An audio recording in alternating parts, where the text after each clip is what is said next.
ایک زمانے کی بات ہے، ایک خوبصورت پہاڑی علاقے میں ایک چھوٹا سا گاؤں آباد تھا۔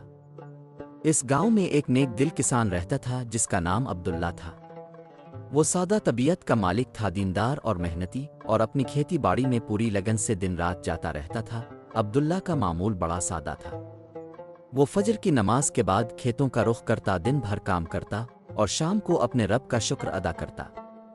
اس کا دل اللہ کے ذکر سے ہمیشہ آباد رہتا اور وہ ہر حال میں قناعت پسند تھا۔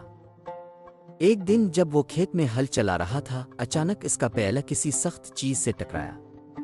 عبداللہ نے جھک کر دیکھا تو زمین سے ایک پرانا مٹی سے لتھڑا ہوا تومار برآمد ہوا۔ وہ حیران ہوا، اسے اٹھا کر صاف کیا اور جب کھولا تو اس میں ایک عجیب و غریب تحریر دیکھی گئی۔ وہ دراصل ایک قرآنی دعا تھی جو دل کو چھو لینے والی تھی۔ کیا وہ اللہ نہیں ہے جو بے قرار کی دعا قبول کرتا ہے جب وہ اسے پکارتا ہے اور تکلیف کو دور کرتا ہے؟ سورۃ النمل آیت 62۔ عبداللہ نے یہ آیت بار بار پڑھی۔ ہر بار اس کے دل کو سکون محسوس ہوا۔ ایسا لگتا تھا جیسے کوئی غیبی پیغام اسے ملا ہو۔ اس دن کے بعد اس نے تہیہ کر لیا کہ یہ دعا وہ روزانہ 101 مرتبہ صبح و شام پڑھے گا، لیکن جو سکون اسے تہجد کے وقت ملتا وہ ناقابل بیان تھا۔ ہر رات وہ خاموشی سے اٹھتا، وضو کرتا، 2 نفل پڑھتا اور اسی دعا کو پورے خلوص کے ساتھ دہراتا۔ اس کی آنکھیں نم ہوتی اور دل دعا میں گم۔ مہینے گزرتے گئے لیکن عبداللہ کی روٹین نہ بدلی۔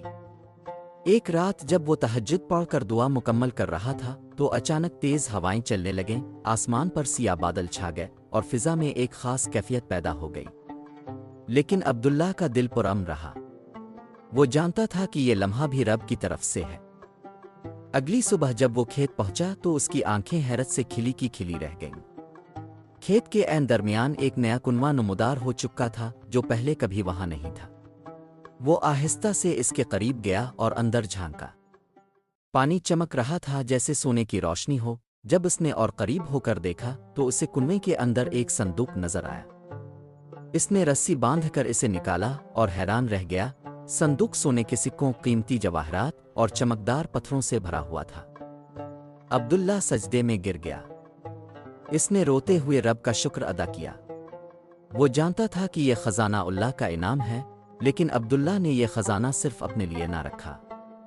وہ سیدھا گاؤں کے بزرگوں کے پاس گیا اور سب کو ایمانداری سے ساری بات بتائی۔ سب نے عبداللہ کی ایمانداری اور اللہ پر توکل کو سراہا۔